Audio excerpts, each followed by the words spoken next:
कितनी विडंबना है। एक तरफ व्हाट्सएप ज्ञानियों ने आर्षियों के ज्ञान से विमान, इंटरनेट, परमाणु बम से लेकर मिसाइल तक बनाने तक की गप्पे हाँक रखी है।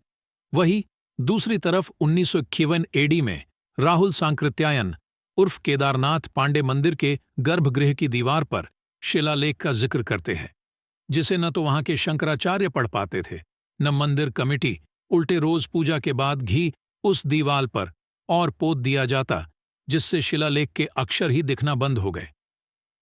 तब राहुल संकृत्यायन गर्म पानी मंगवाकर गर्भगृह की दीवाल धुलवाकर पढ़ने की कोशिश किए, जिसमें वो पूरी तरह सफल न हो पाए थे। कमाल की बात है, परम विद्वान, ज्ञानी, विज्ञानी लाखों हजारों साल पहले से रामायण, महाभारत, वेद, उपनिषद, गीता ढोकर लाने का दावा करने वाले 12वीं 13वीं सदी के शिलालेख नहीं पढ़ पा रहे थे।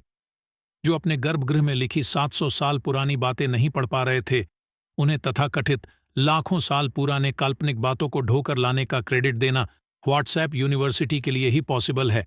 अब सवाल यह है कि जो 13वीं सदी के अभिलेख नहीं पढ़ पा रहे थे, क्या वो घी इसलिए उस पर पोत रहे थे कि दूसरा कोई भी न पढ़ पाए? आखिर किस बात का डर था? या फिर उस जगह पर 13वीं सदी के बाद कब्जा हुआ, जिस कारण बनवाने वाले की लिपि नहीं पढ़ पा रहे थे? एक सवाल यह भी है कि अगर पंडे पुरोहितों के सबसे विद्वान भी 700 साल पुरानी लिपि नहीं पढ़ पाते थे, तो फिर वो उस दौर में विद्वान कैसे कहे जा सकते थे?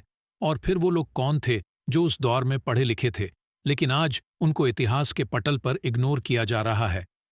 रेफरेंस राहुल सांकृत्यायन की लिखी किताब हिमालय परिचय से है।